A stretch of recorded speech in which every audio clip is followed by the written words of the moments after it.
Hey everyone, my name is Laura and welcome to Book Bubbler. Happy Friday reads everyone. I don't know why I said happy. Happy Friday reads everybody. Yeah. Hope you had a good week and we're staying warm if you've been here in the Northern Hemisphere. It's been pretty cold this week, bitterly cold, like below 0 Fahrenheit multiple times. So I know January, it's expected. I'm fine with it, but it's a little brisk, let's say, outside today. So I have to wrap up the end of the month pretty soon. I hopefully can finish a few more before February actually starts, but I also need to work on my 90s readathon. Now that's what I call summer. I have to work on that because I didn't do a couple of the prompts and I do want to finish. So I'm gonna try and focus on that this weekend as much as I can. In the meantime, let's talk about some books, shall we? So, Song of the Week this week is Walk Like an Egyptian by the Bangles. Loved this cassette. And who didn't practice walking like an Egyptian once the video was out? I mean, everybody did, right? I still do. I did when I heard it this morning on the radio. I was like, oh yeah, let's listen to some Bangles, shall we? So, enjoy this nostalgic 80s dance song. Okay, I have finished 5 books this week, which is impressive considering how little I have done otherwise. They're all shorties though, so, 6 of 1. I've got 2 ebooks first up. Number 10 in the Hamish Macbeth series, Death of a Charming Man. This is by MC Beaton. This, finally, is the first book set in Drim. Drim is a very grim and bleak, depressing city that is on Hamish's beat in the Highlands. And I don't know why I enjoy this location so much for a book, but I really do. Everyone is terrible to each other. It's a terrible, dark place. The lake is always black and flat, and all of it's terrible. And I really enjoy when Hamish is there. I don't know. I never promised to make any kind of sense. So in this story, Hamish and Priscilla find themselves pseudo-engaged. It's sort of just an assumption, and it's in the local newspaper, and then everyone goes with it, so they're just kind of going along with it. And there is an incomer into Drim. He is a very charming, very handsome, younger man, English, and he's revamping an old crofting cottage. And, excuse me, all the women in town are crazy for him. And they're like working out, they're dyeing their hair. All the men in town are getting all riled up because the ladies are flirting with him constantly, and he seems innocent, but no one's really sure. And then one day he's just missing. And Hamish is convinced that he was murdered by somebody, by a husband probably, but he's not sure who, and there's no body. And it seems like he's still alive because his house sold and he signed something for it, but Hamish is not believing it. So I enjoyed the mystery in this one, and I had forgotten who done it. Yeah, I just enjoyed it. I liked this arting, and I liked Drim, so that was good. I'm giving that 3.5 stars. The second ebook I read was really a lot of fun. This is Slippery Creatures by KJ Charles. It's the start of a trilogy, and it's set like golden age of mystery, 1940s. It's post World War II in London. Kind of spies. So our main character, Will Darling, after the war, he's been demobbed. There's no place to work anywhere. I mean, all the men are having the same problem. So he pawned his medals. He's got nothing left. But he writes to his mother and he says, do you know someone in town? And she says, your uncle, blah, blah, Will Darling, his name is also Will Darling, that's right, Laura, has a bookshop, so go there. So he writes to him, and his uncle says, yes, come stay with me. And he ends up dying shortly afterwards and leaves Will everything. So Will inherits this bookshop.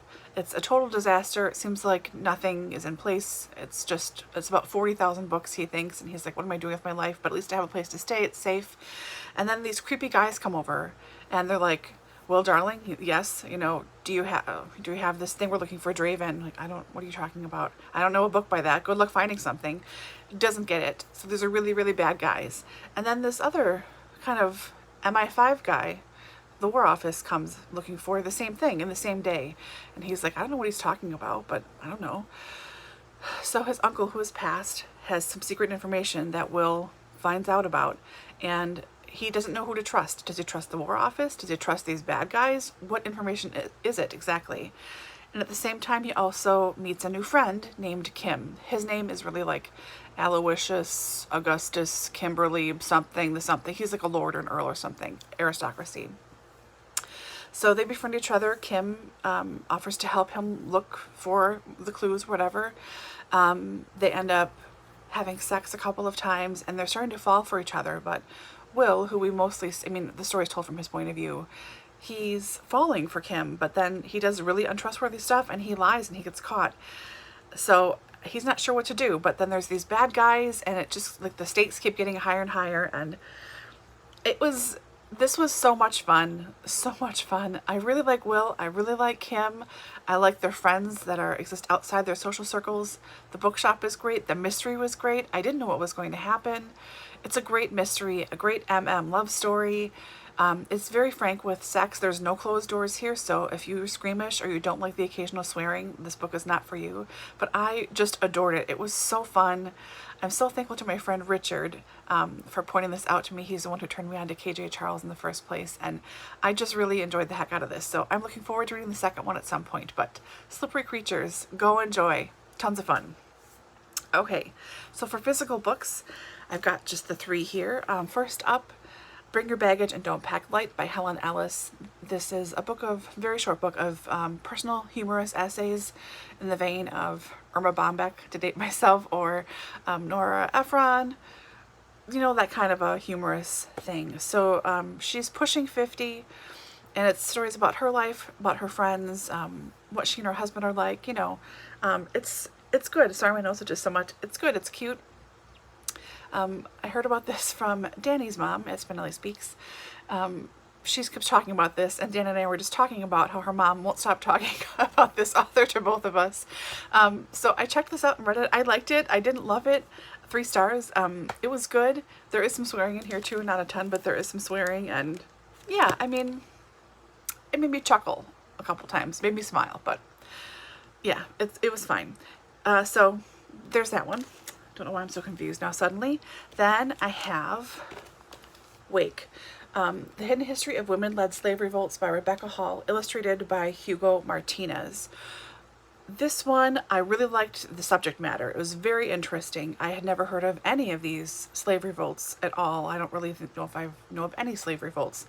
I'm sure they must have happened, but to hear them being led by women was really, really interesting. So I really appreciate the guts and the material here. However, the illustration style really didn't work for me. And I'm not knocking Hugo. I can't draw anything. I can't do anything.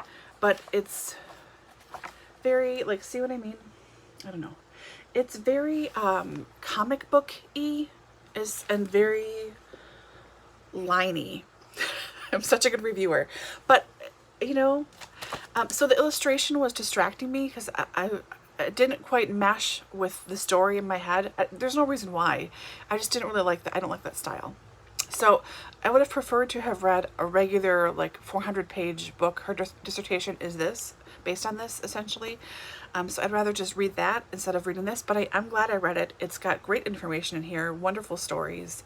And I don't think I would have known about, actually, I know I would not have known about any of this if I hadn't read this. So I'm grateful to it, and I'm giving it 3 because it's like a 2 for the art and a 4 for the story, you know?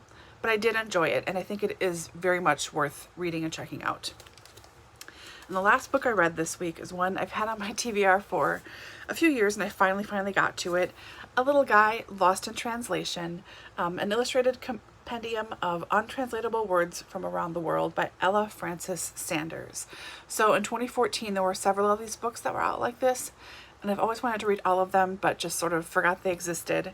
And then this year I was trying to find my word of the year, and I thought maybe I should get something from another country. So this is how the book is laid out. So this side has a description about the word, where it's from, the language, and then there is a corresponding illustration on this side with the actual word and then her handwritten definition of it. So I liked a lot of these. I have heard of some before. I hadn't heard of a lot of them. entertaining. I recommend it. I'd like to find a copy for myself, just a used copy somewhere. If I don't, I'll be fine. But, I didn't really enjoy this. I liked thumbing through it, and I like finding out words that don't exist in English that are in other languages, because they're just, I don't know, there's something about them that, I don't know, I just enjoy. So, liked this one a lot, 4 stars, and yeah, liked it. So, let's see, what else is going on? I don't know, I had kind of a rough week this week. I changed my thyroid medication. Very glamorous. I'm sure you're all wondering about it, which is good. It's a good change, but I have been really tired all week, very flat all week, and had a dull headache also since I started doing this new medication on Tuesday. So I'm not quite myself. I can't really concentrate on stuff. I'm very brain fuzzy, brain fog. It's just not, I'm not quite at 100. Not that I ever am, but I'm really not now. So I've mostly just been watching Community and napping, like just napping a lot. Coming home from work, napping for an hour or 2 hours, watching TV for 2 hours, and going to bed at like 9:30 or 10.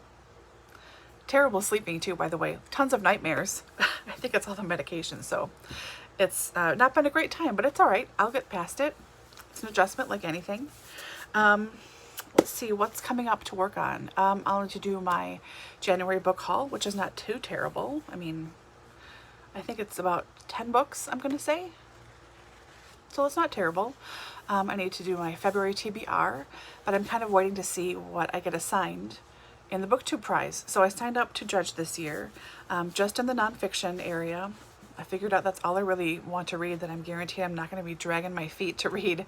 And even then I am sometimes, but modern fiction generally is not my jam. And I was thinking about doing the translated fiction, which is a new genre this year, a new prize theme. What's the word? You know what I mean. Genre? I don't know. But I thought, no, don't overdo it. Just pick that one. So I'm going to wait until I get my assignation from that. Well, it's a big word for a brain fart. And then I'll be filming that and getting that up. I need to work on my 90s readathon, like I said. Still doing stuff for Danny's baby shower coming up. And, oh, I just switched my dining room into an official office. So, yeah. It's pretty glamorous around here. Still working on the book sort. That hasn't really gone anywhere else because I need to get my office in order first and move my computer and all that stuff before I could start that. So my mom came over this afternoon, and helped me, like dropped plugs to me to like plug in, because that's, a pain in the butt by yourself to go like up and down from tables and blah. So that's done now, so I can clear that up a little bit more tonight and tomorrow and see exactly what the weekend brings. So yeah, that's it for me. Hope you guys are taking care and doing really well, reading something wonderful, and I will talk to you all very soon. Oh, and actually, I hope that I see you guys in our live discussion on Sunday at 2 p.m. Eastern on our Double Booked Co channel, Dani and I's business. We're discussing Atonement by Ian McEwan. Our little live one and only wrap up discussing our reading of the book. So I need to finish that as well because I'm only on page 84. Oops, but hopefully we will see you there then. Otherwise, I will see you around, and I hope you have enjoyed your January and enjoy walking like an Egyptian.